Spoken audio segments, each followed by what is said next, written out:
పేరన్నా? గణేష్ అన్న. గణేష్. ఏం చేస్తుంటారు? నేను సినిమా ఫీల్డ్‌లో చేస్తాను. సినిమా ఫీల్డ్‌లో చేస్తారు. ఇప్పుడు ఆంధ్రాలో ఎలక్షన్స్ రెడీ అవుతున్నారు కదా! ఎవరు గెలుస్తారనుకుంటున్నారు? నాకైతే మళ్ళీ జగన్ గారే అనిపిస్తుంది. ఎందుకని? పరిపాలన బాగుంది కదా! ఆయన చేసిన పరిపాలన మీకు ఏదైతే నచ్చిందండి?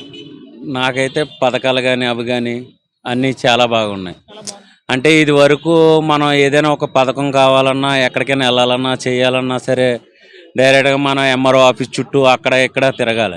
ఇప్పుడు అలా లేకుండా సచివాలయాలని, గ్రామ వాలంటీర్స్ అని అన్నీ ఏదైనా సరే మన కాళ్ళకాడకే.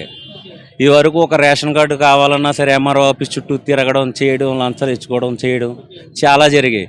ఇప్పుడు అలాగేం లేదుగా. డైరెక్ట్‌గా మన దగ్గరికి వాలంటీర్ వస్తాడు. వాలంటీర్‌తో మనం మాట్లాడతాం, చెప్పుకుంటాం, మన అప్లికేషన్ పెట్టుకుంటాం. డైరెక్ట్‌గా మన కాళ్ళకాడికే తీసుకొచ్చేస్తున్నారు. ఓకే. మీకు డెవలప్‌మెంట్ పరంగా నచ్చిందంటారు కదా! మరి మిగతా వాళ్ళందరూ అసలు ఆంధ్రాలో డెవలప్‌మెంటే లేదు. Zero development. ఓన్లీ ఉచిత పథకాలు ఇస్తున్నామని అంటున్నారు. ఉచిత పథకాలు ఏముందన్న, వచ్చినవే కదా ఇస్తున్నారు. ఓకే. అంటే ఉచిత పథకాలనంటే ప్రభుత్వం ఆ ప్రజల మీద ట్యాక్స్ మీద పొంది ఆ డబ్బుని మళ్ళీ ఉచిత పథకాల కింద ఫ్రీగా అకౌంట్‌లో ఏ గవర్నమెంట్ వచ్చినా ఇచ్చేది అదేగా.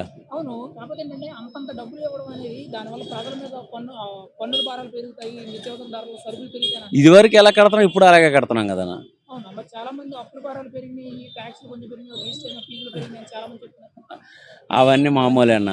అన్న దేనికి ఏది పెరగలేదు చెప్పండి. ఓకే.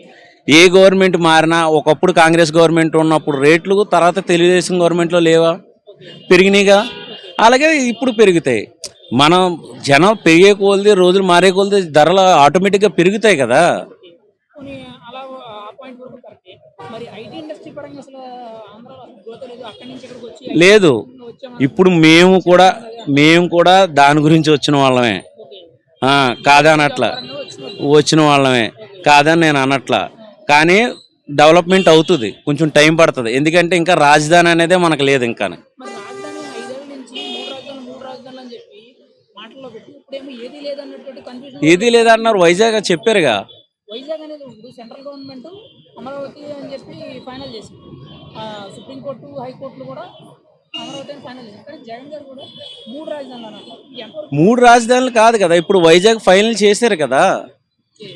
మరి అమరావతి ఇంతకుముందు పెట్టి పెట్టుబడులు క్యాపిటల్స్ అవన్నీ అవన్నీ ఇంక లేనట్టేగా. అదేంటన్నా? డెవలప్మెంట్ అక్కడే ఉంది కదా. మీరే అడిగారుగా ఐటీ కావాలని. ఓకే. ఐటీ వేరు, సచివాలయం వేరు కదన్నా, క్యాపిటల్ వేరు కదా. క్యాప్టెన్ మరి అదే కదా, అన్నీ కావాల్సిన అన్ని వనరులు అక్కడే ఉన్నాయని చెప్తున్నారు కదా జగన్ గారు. అందుకే ప్యాలెస్ కూడా ఆయన అక్కడే కట్టుకున్నారుగా.